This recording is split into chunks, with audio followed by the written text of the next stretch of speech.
역사 속에서 가장 신비로운 인물들을 꼽으라고 한다면 아마 제국의 황제들을 꼽을 수 있을 것 같습니다. 그들의 외부와 안에 완전히 차단된 그 궁궐 안에서 무소불위의 권력을 누리며 살아가죠. 우리와 가까운 중국의 역사를 한번 살펴보면 중국에는 약 600명 정도의 황제가 있었다고 알려져 있는데, 이들이 정치하는 일 외에 일상생활에서 가장 몰두했던 일이 뭔가 보니까 이 두 가지가 공통되게 있었다고 합니다. 첫째는 식탐이고 두 번째는 색탐입니다. 백성들이 하루 두 끼를 먹지 못할 때도 이 황제들은 하루에 네 끼를 먹었다고 하는데요. 황제의 한 끼 식사를 위해서 동원되는 식자재 양만 하면 작은 트럭으로 1.5대분 양이 사용이 됐다고 하고, 조리사만 해도 수백 명이 붙었다고 합니다. 기록에 따르면 더 신선하고 진귀한 먹거리를 찾기 위한 조직까지 있었다고 하니까 이들의 식탐이 얼마나 대단했는지 알 수 있는 대목입니다. 뿐만 아니라 이들은 색탐도 굉장히 대단했다고 하는데, 수양제를 비롯한 몇몇 중국의 황제들을 살펴보면 10,000명이 넘는 후궁들을 거느렸고, 가장 적은 수의 후궁을 거느린 사람들을 찾아보니까 그 예도 한 400에서 500명 정도 되었다고 해요. 그러니까 이 사람들이 얼마나 색탐에 또 빠져서 자기 정욕대로 살아갔는지 알 수 있는 대목입니다. 자, 이렇게 식탐과 색탐에 빠져서 살아간 황제의 인생은 과연 행복했을까요? 무소불위의 권력으로 먹고 싶은 대로 다 먹고 하고 싶은 대로 하며 살았지만 대부분 황제들은 비참한 종말을 맞게 되는 것을 역사는 우리에게 증거합니다. 황제가 바뀔 때마다 황실은 피바다를 이루어야 했고, 정변을 걷지 않는 황제라 하더라도 천수를 누리는 경우는 굉장히 극소수였다라고 하죠. 나라가 서기 위해서 전쟁이 치열할 때는 건강하고 성실했던 이 제왕들이 왜 태평할 때 그 총명을 잃어버리고 부패한 정욕에 빠져서 살아가게 되는 것일까요? 게으른 삶이 발전되었기 때문에 그렇습니다. 사람은 누구나 아침에 일어나면 자신을 단장하는 데 시간을 씁니다. 하루의 생활을 위해서 자신을 단장하는 데 할애하는 시간을 보면 사람마다 차이가 있겠지만 보통은 대략적으로 30분, 조금 길다 싶으면 1시간 정도는 준비하지 않나 생각을 해요. 아마 요즘에는 더 짧아졌지 않을까 싶어요. 코로나이기 때문에 마스크를 쓰다 보니까 특별히 우리 자매들 같은 경우에는 마스크 위로만 화장을 하는 경우들이 많다고 하죠. 그러다 보니까 단장하고 꾸미는데도 조금 시간이 줄었을 거로 생각하지만, 그럼에도 우리가 밖에 일상생활을 하고 또 누군가를 만나고 어떤 일을 하기 위해서 준비할 때는 그만한 시간이 들어갑니다. 중요한 건 얼마의 시간들이 들어간다 하더라도 그 시간에 대해서 우리가 과한 노동을 한 것처럼 느끼지는 않는다는 거예요. 마치 불필요한 것처럼, 내가 너무 힘겨운 일을 한 것처럼 생각하지는 않는다는 말입니다. 자, 그렇다고 한다면 한 사람의 그리스도인이 하나님 앞에서 하루를 단정하게 맞이하고 승리하기 위해서 어느 정도의 준비가 필요할까요? 현대사회를 살아가면서 안타까운 일은 우리의 영혼을 단장하고 돌보는 일에 굉장히 무관심하거나 무뎌질 때가 있다는 점입니다. 정해진 시간에 일어나서 씻고 밥 먹고 일터로 나가서 약업하는 자녀들은 공부에 매진을 하고, 직장을 다니는 사람들 또는 사업체를 운영하는 사람들은 맡겨진 일들을 성실히 감당합니다. 그리고는 다시 집에 돌아와서 지치고 피곤한 몸을 달래면서 누군가는 TV를 보거나 또는 누군가는 유튜브를 보거나 또는 누군가는 여가 생활들을 하면서 하루를 마무리하죠. 그러나 믿는 자들이, 그리스도인의 삶의 모습들이 비단 이것만 있다고 한다면 이것만큼 안타깝고 비참한 일은 없을 것입니다. 정해진 시간대로 정해진 반복되는 일상들을 해 나가는 것만으로 그리스도인으로서 우리가 아름답게 살아간다라고 말할 수는 없는 것이죠. 어쩌면 우리 안에 이런 생각이 있을 수도 있어요. 우리의 영혼을 돌아보며 사는 일이 싫어서가 아니라 너무나 바쁘고 힘이 들어서 그렇게 못할 뿐입니다. 이렇게 말하고 생각할 수 있습니다. 그러니까 다시 말해서 자신의 영혼에게 어떤 도전을 주고 그 영혼으로 하여금 하루를 어떻게 감당할 수 있도록 힘을 충전할 것인가에 대한 이 은혜를 누리는 생활, 이 생활에 헌신할 만한 육체와 마음의 여유와 여력이 도저히 없다라고 생각할 수가 있는 거예요. 자, 그런데 여러분, 이런 생각에는 두 가지 측면에서 매우 위험한 생각이라는 것을 우리가 기억할 필요가 있습니다. 첫 번째로는 더 이상 하나님을 향해서 나아갈 의지가 없다라고 하는 불순종의 표현이 바로 이런 생각이고, 두 번째는 사실상 하나님이 없는 삶을 선택한 것과 다르지 않기 때문이에요.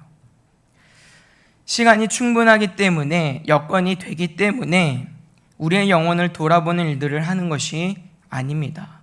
바쁘기 때문에, 여력이 없기 때문에, 힘들고 지치기 때문에 우리는 더더욱 우리의 영혼을 하나님 앞에 돌아보고 아름답게 단장하는 일들에 매진할 수 있어야 되는 거예요. 그래서 이 마틴 루터 선생님 같은 경우에는 기도에 대해서 어떻게 우리에게 설명을 하냐면, 나는 너무나 바빠서 하루에 시작하기 전에 7시간 정도 기도하지 않으면 안 된다라고까지 그렇게 말할 정도입니다. 이것이 우리가 사실상 누려야 하는, 우리의 영혼을 돌아보는 일들이 되어야 하는 거예요.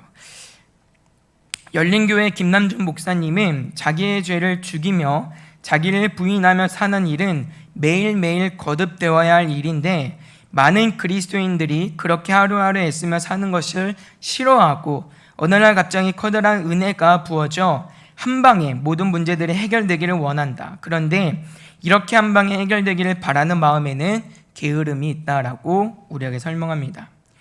그러니까 우리가 날마다 거룩한 삶을 위한 자기 헌신이 있어야 되고, 하나님의 마음에 합한 자로 살아가고자 하는 분투하는 그 치열한 삶의 모습들이 우리에게 필요하고 요구가 됨에도 불구하고, 우리는 대부분의 많은 경우에 우리가 주어진 상황이나 또는 나의 어떤 감정적인 이유들로 하나님 앞에 핑계하며 될 때가 있다는 거예요. 그러나 그것은 결코 정당한 이유가 아니라 우리 안에 있는 나태함과 게으름일 뿐이다라고 성경 우리에게 말씀하고 있습니다. 오늘 본문에서 바울 사도가 우리에게 경계하고 있는 부분이죠. 갈라디아서가 작성된 배경은 가장 기본적으로는 유대인으로서 믿게 된 자들과 이방인으로서 믿게 된 사람들 간의 갈등의 문제가 있어서 이 문제를 해결하기 위해서 작성이 되었습니다. 1차적으로 유대인으로서 믿게 된 사람들은 어떤 생각을 가지고 있었느냐면, 이 구원이라고 하는 것은 전적으로 유대인의 것이라는 인식이 강했기 때문에 이방인으로서 예수를 믿는 사람들이라 한다면 마땅히 유대인으로서 가져야 되는 증표와 어떤 행위와 모습들이 있어야 된다라고 생각을 했어요. 유대인으로서 어떤 자격을 갖춰야 된다는 말이에요. 그래서 이 사람들이 강조하는 게 뭐냐면, 예수를 믿으면서도 이방인들에게 할례를 요구하고 하나님이 우리에게 말씀하시는 그 율법이 얘기하고 있는 모든 규례와 법도들을 지킬 것을 강조를 합니다. 그러니까 외형적으로 내가 유대인으로서의 어떤 외형을 갖춰야만 한다라고 생각을 하는 거예요. 그런데 이방인으로서 믿게 된 사람들의 생각은 전혀 다르죠. 이 사람들은 처음부터 예수 그리스도를 믿는 믿음으로 말미암아 구원받는다라고 하는 사실들을 들었고 그렇게 믿는 사람들이었기 때문에 도대체 이 할례가 왜 필요한지를 알지 못했고, 그리고 정말 내가 할례를 받지 않으면, 내가 율법의 규례와 법도들을 지키지 않으면 정말 내가 하나님 앞에 버림받는 백성인가에 대한 이 두려운 마음들이 일게 됩니다. 그래서 이런 부분들이 교회 안에 너무나도 어려운 갈등이 되고, 또 많은 경우에 일들로 말미암아서 예수 그리스도를 믿는 믿음을 포기하거나 또는 잘못된 복음을 따라서 믿게 되는 일들이 있다 보니까 바울 사도가 이런 문제들을 해결하기 위해서 쓴 것이 갈라디아서고, 특별히 오늘 우리가 함께 읽은 본문 말씀에서도 이런 주제들이 잘 나타나고 있는 거예요. 갈라디아 성도들을 향하여서 바울 사도는 육으로 심는 것과 성령으로 심는 것을 대조하여 우리에게 소개를 해주고 있습니다. 여기서 말하는 육으로 심는 것이라고 하는 건 율법주의를 말하죠. 율법을 따라서 할례를 행하고 외형적인 어떤 율법의 조건들을 충족시키는 그러한 일들에 대해서 우리에게 말을 하고 있는 것이고, 성령으로 심는다라고 하는 건 뭐냐면 그런 율법 조문들을 우리가 다 떠나서 예수 그리스도 안에서 주어진 참된 평안과 자유 안에 하나님과 사랑의 관계를 누리며 살아가는 그런 관계들에 대해서 우리에게 설명을 해주고 있는 것입니다.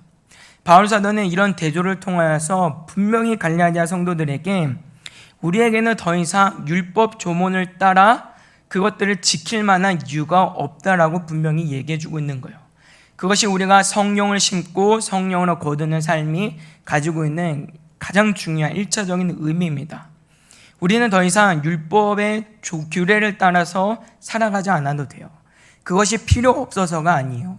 이미 예수 그리스도를 믿는 믿음 안에서 이미 우리가 그 율법을 다 지킨 것처럼 행한 것처럼 하나님이 바라봐 주시고 인정해 주고 계시기 때문에 그렇습니다.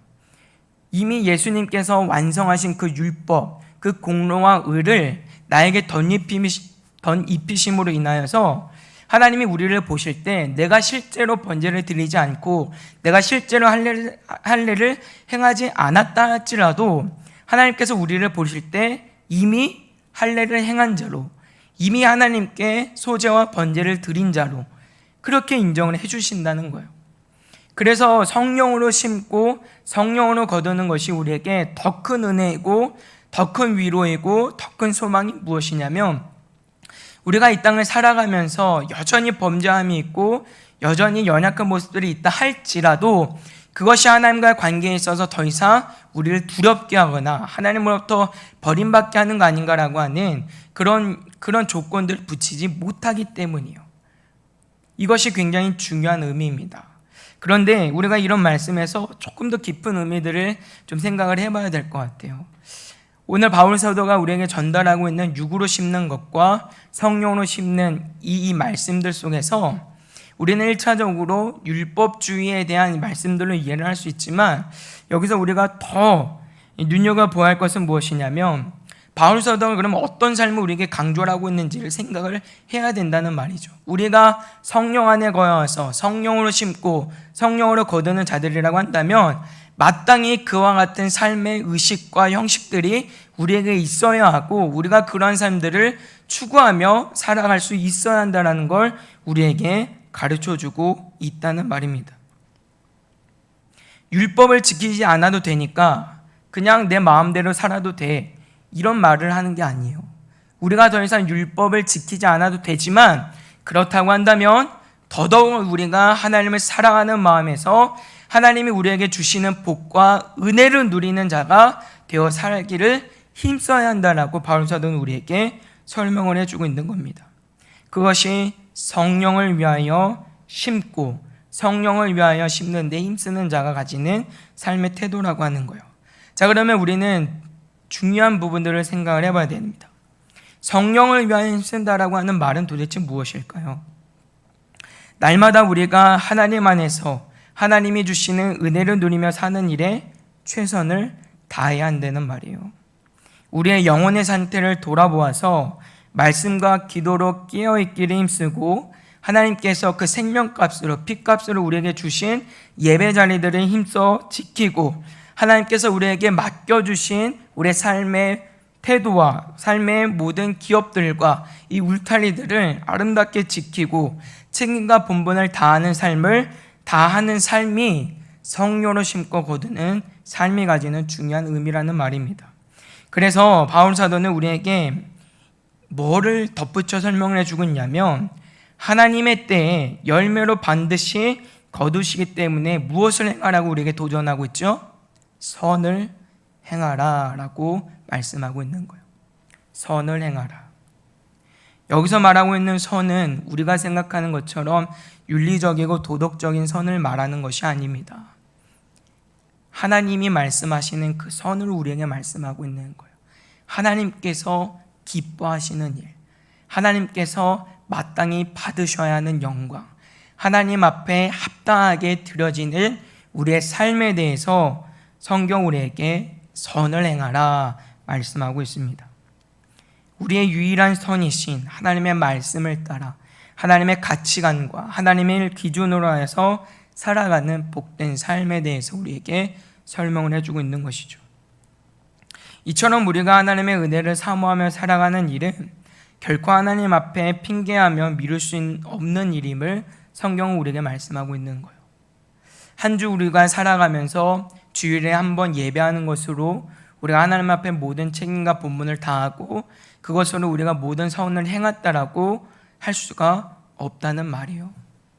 그것이 물론 기준이 되고 기본이 돼야 되겠지만 우리가 하나님을 그렇게 예배하는 자들이 된다고 한다면 우리의 일상생활 가운데 그 하나님이 주시는 은혜를 누리는 자리들이 있어야 한다고 성경 우리에게 말씀하고 있는 겁니다. 이것이 성령으로 심고 성령으로 거두는 우리의 삶의 내용입니다.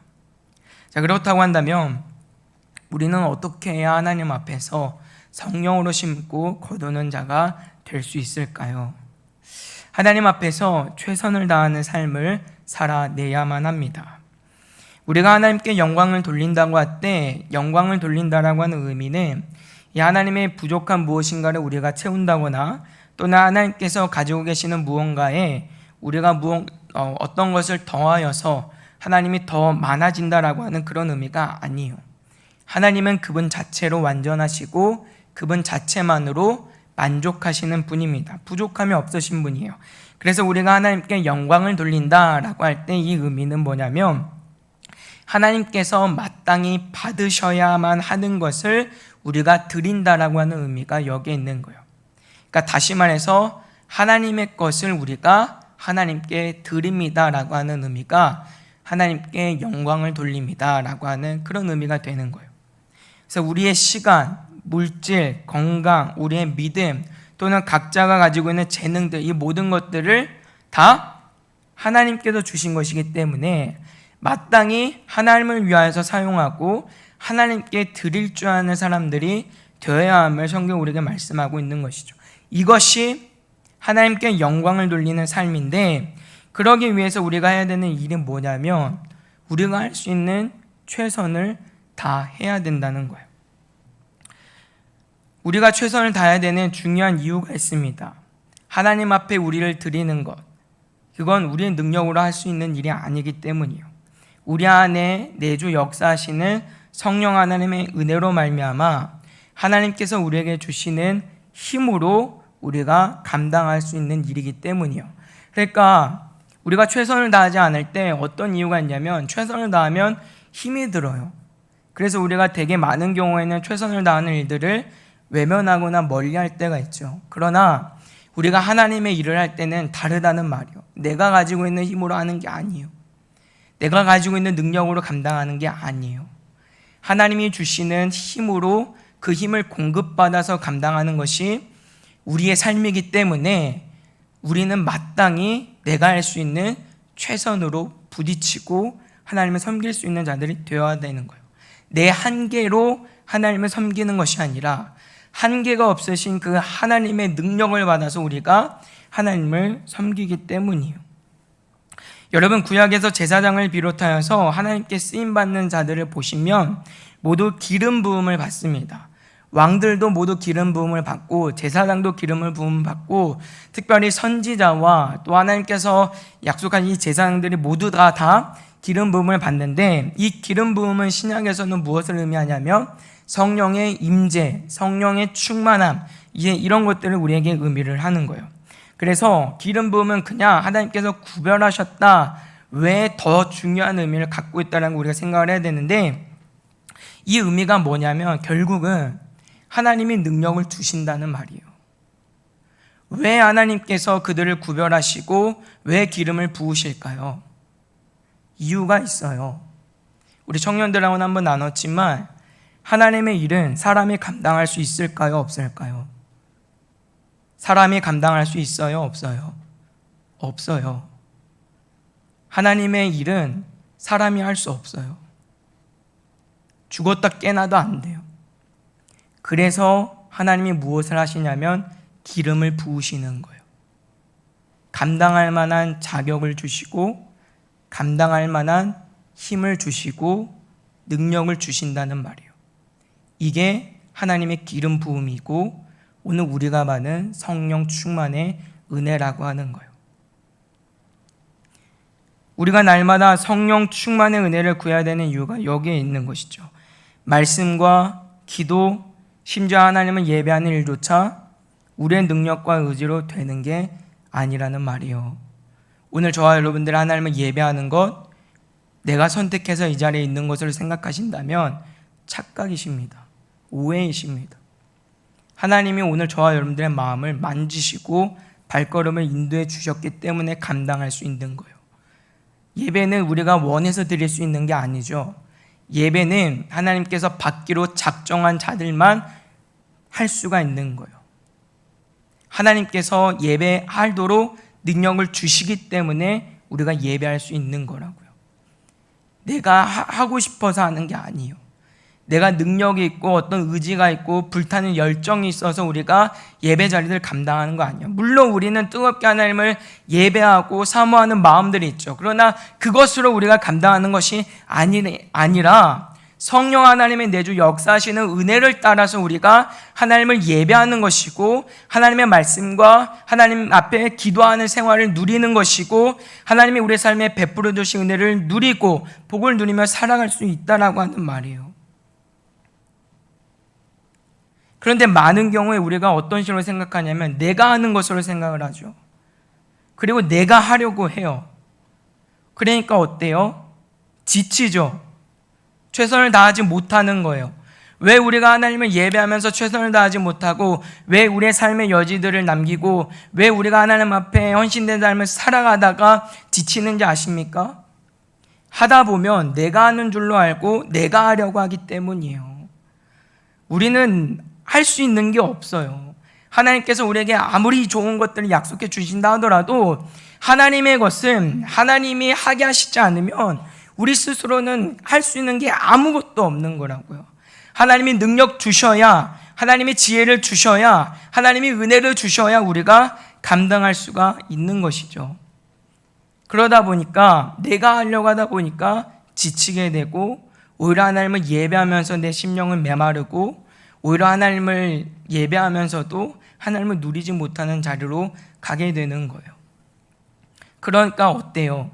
내가 할 수 있는 최선을 부딪히지 못하고 외면하고 할 수 있는 만큼 적당한 선에서 불편하지 않을 정도로 그렇게 우리의 신앙이 멈춰질 때가 많다는 말입니다.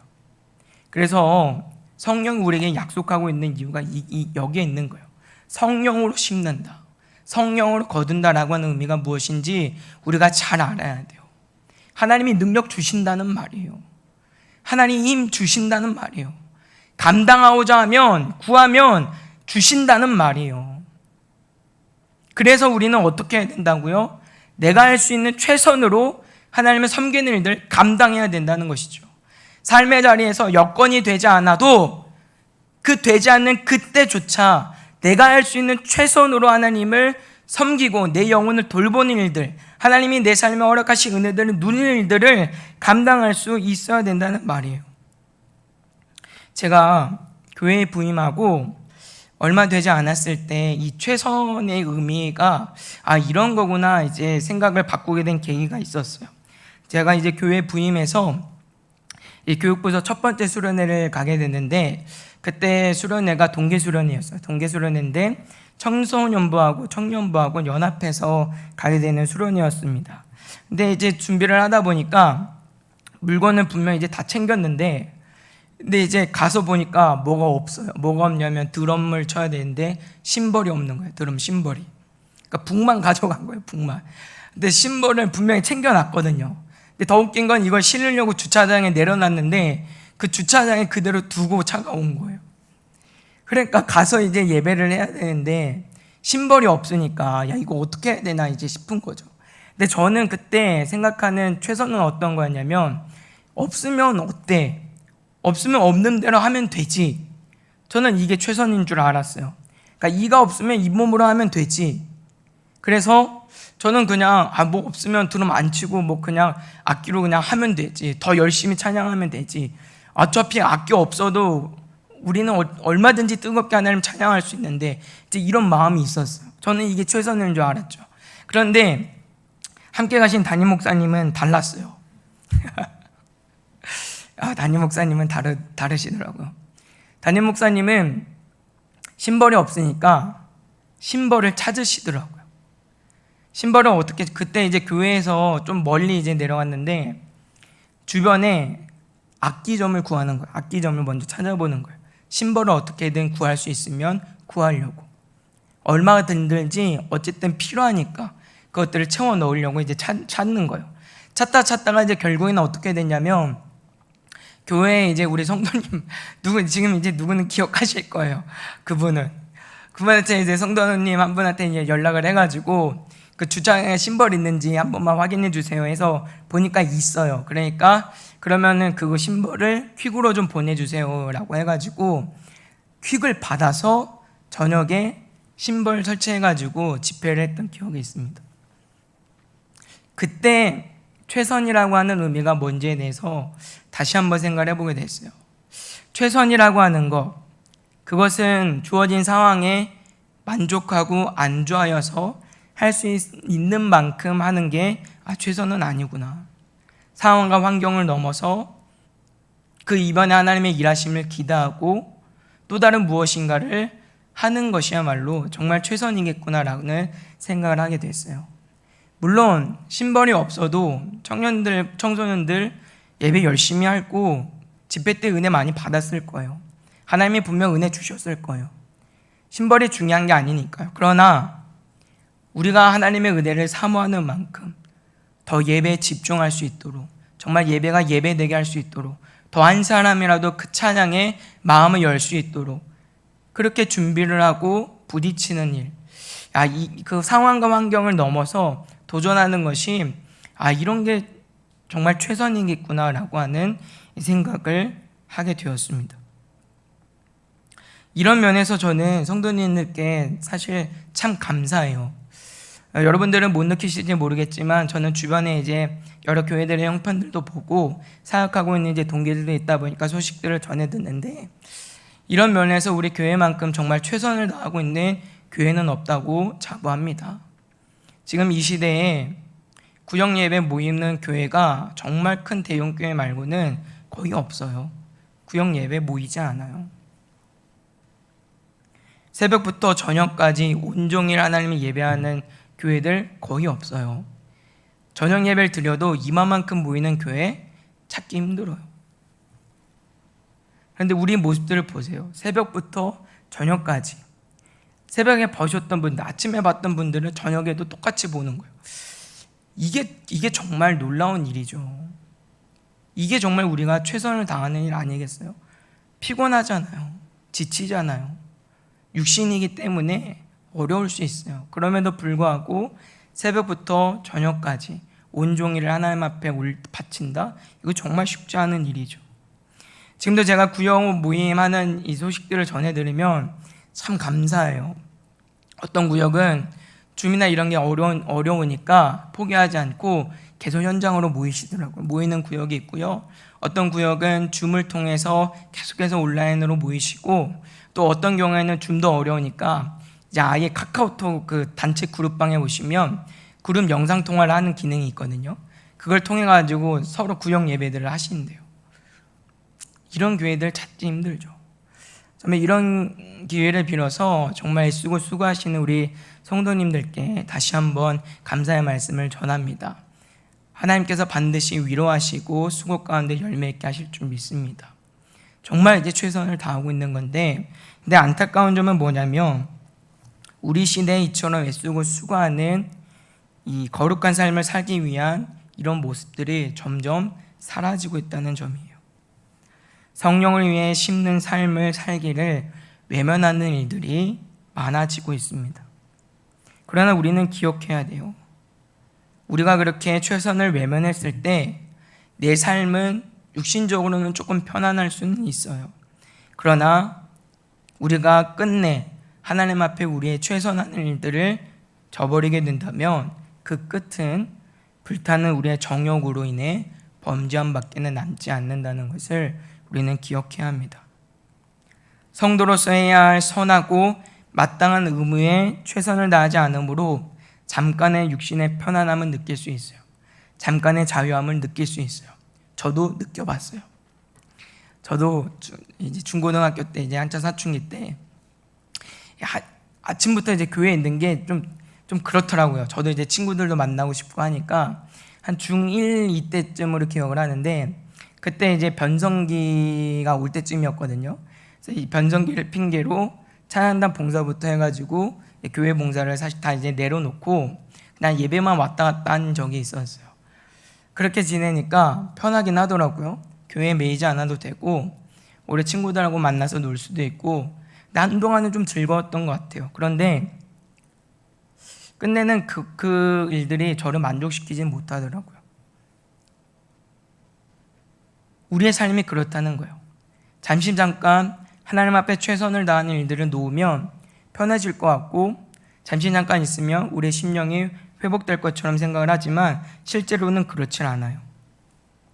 오히려 그 끝은 하나님과의 관계가 단절되고 파괴가 되면서 오히려 엉뚱한 일들을 하기 시작을 하기 때문입니다. 하나님과 화목한 관계에서 오는 그 신령한 기쁨이 사라져요. 그 만족이 사라집니다. 그러다 보니까 이 만족을 우리가 다른 것으로 채우려고 하는 거예요.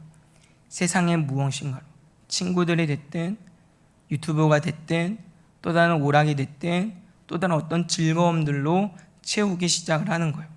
그렇게 우리는 조금씩 더 자극적인 쾌락을 쫓아 살아가기 시작을 하고, 결국에는 우리의 정욕에 불타는 삶을 살아갈 수밖에 없다라고 하는 것을 우리는 기억해야 합니다. 이스라엘의 역사 가운데 그들의 타락이 우리에게 가르쳐주고 있는 모습이죠. 이스라엘 백성들이 처음부터 불경건했다거나 믿음이 없는 자들은 아니었어요. 물론 그들이 이제 막 출애굽하였을 때는 물론 이제 연약한 모습들이 있죠. 그런데 출애굽 이후 광야 생활하는 동안 그들 안에 새로운 욕구가 자리하기 시작을 합니다. 하나님에 대한 욕구였어요. 예배에 대한 욕구였고 하나님의 은혜에 대한 욕구가 그들을 사로잡습니다. 성막과 제사법과 그리고 여러 정교의식과 같은 하나님의 말씀과 규례는 그들 안에 그들이 분명히 추구해야 하고 목표해야 되는 거룩하고 선한 욕구가 무엇인지를 가르쳤어요. 자극했고 불러일으킵니다. 그리고 이 사람들은 하나님의 그 선을 추구하며 살아가는 자들이 돼요. 그 안에 만족이 있고 그 안에 평안을 누리며 그 안에 기쁨을 누립니다. 그래서 그렇게 이스라엘 백성들이 약속의 땅 가나안 땅에 들어가게 됐을 때 가나안 땅이 자랑하고 가나안 땅에 추구하는 모든 즐거움이 있음에도 불구하고 그것들을 모두 다 정복할 수 있었죠. 그러나 이러한 열심, 이러한 욕구, 하나님을 향한 이 최선의 모습들이 사그라들기 시작하니까 하나님과의 관계가 깨어집니다. 또 다른 욕구를 찾기 시작을 해요.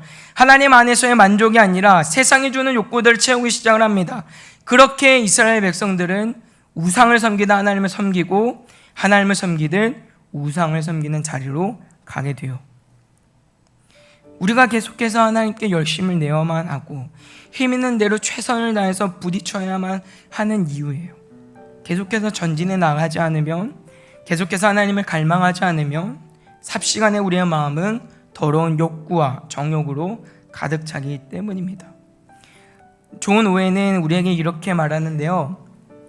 한 사람이 어떤 사람인지 알아보려면 그 사람의 행동보다는 그 사람의 마음 속에서 쏟아나는 욕구를 살펴라. 그 사람의 욕구가 그 사람이 어떤 사람인지 말해준다라고 우리에게 설명합니다. 사랑하는 성도 여러분, 오늘 우리가 가지고 있는 가장 큰 욕구는 무엇인가요? 성령으로 심고 거두는 삶인가요? 그렇지 않으면 오늘 바울 사도가 우리에게 경고했던 것처럼 육으로 심고 육으로 거두는 사람인 건가요? 성도가 자신의 정욕에 완전히 사로잡히게 된다면 그는 구원받지 못한 사람과 같은 삶을 살아가는 사람이 되고 맙니다. 이러한 비참한 삶으로 나아가지 않기 위해서 우리는 성령으로 심고 성령으로 거두는 사람들이 되어야 해요. 하나님의 주시는 은혜를 따라서 내가 할 수 있는 본분에 대해서 최선을 다하여서 부딪히고 하나님이 공급해 주시는 힘으로 감당할 수 있는 사람들이 되어야 합니다. 주어진 하루하루 자기의 의무를 충실히 행하고 하나님의 말씀대로 살고자 애써야 합니다. 물론 우리의 마음을 한없이 무겁고 답답하게 만들 수 있는 여러 가지 상황들이 있죠. 그러나 고달프지만 하루하루 성실히 살아가는 하나님에서 그 은혜를 누리는 것이야말로 우리에게 주어지는 참된 행복이라는 말이에요. 그래서 우리 하나님께서도 우리가 행한 일의 결과가 아니라 그 일에 충성하고 분투하는 과정에 대해서 칭찬과 보상을 약속하고 계심을 우리는 기억을 해야 됩니다. 달란트를 받은 사람들에게 하나님이 칭찬하실 때, 주인이 칭찬하실 때 결과를 놓고 칭찬한 게 아니에요. 너는 5달란트를 남겼으니까, 너는 2달란트를 남겼으니까 잘했다, 그 결과로 칭찬하시는 게 아니에요. 5달란트를 받은 만큼, 2달란트를 받은 만큼 받은 대로, 하나님이 주신 대로 최선을 다했기 때문에 충성된 종이라 칭찬받으며 하나님의 위로와 격려를 얻는 것입니다. 하나님께서 우리에게 기대하는 삶은 자기 몫을 성실히 감당하며 희생하고 헌신하여서 누구 앞에서나 우리가 하나님의 자녀임을 자랑스럽게 드러낼 수 있는 삶이지, 결코 나같이 연약하고 부족한 사람이 어떻게 하면 좋을까, 이런 삶이 아닌 거예요. 바라고 소원하는 것은 우리 모두가 하나님 앞에서, 그리고 사람들 앞에서 당당하게 내가 하나님의 자녀임을 인식하고 살아갈 수 있는 은혜가 있게 되기를 주님의 이름으로 부탁을 드립니다. 사랑하는 여러분, 우리 하나님은 산술적인 계산을 깨뜨리시는 분이십니다. 우리의 계산을 넘어 일하시는 분이에요. 우리의 계산으로는 도저히 답이 안 나오는 일에도 우리 하나님은 늘 언제나 답을 가지고 계시는 분이십니다. 그분이 우리에게 힘을 주십니다. 그분이 우리에게 감당할 만한 상황을 주십니다. 그분이 우리에게 감당할 것을 말씀하십니다. 하나님 앞에서 최선을 다하여서 성실하고 부지런함으로 우리가 담당해야 되는 열과가 책임과 본분들을 잘 감당하여서 하나님 앞에 기쁨으로 살아갈 수 있는 복된 저 여러분들 다 되시기를 주님의 이름으로 부탁을 드립니다. 기도합니다. 사랑의 아버지 하나님, 감사합니다. 하나님, 오늘도 귀한 말씀을 통하여서 우리의 삶에 최선을 말씀하시는 하나님의 음성을 듣습니다. 하나님께서 넉넉히 감당할 수 있는 힘과 지혜를 주시고 도우심에도 불구하고 우리가 하나님을 외면하여서 살아갔던 것 주님 용서하여 주시옵소서. 하나님, 이제는 우리가 하나님 앞에 게으른 자가 아니라 하나님을 향한 욕구를 가지고, 하나님을 향한 갈망을 가지고, 하나님을 향한 최선을 가지고 성실하게 부지런하게 살아갈 수 있는 우리의 믿음이길 원합니다.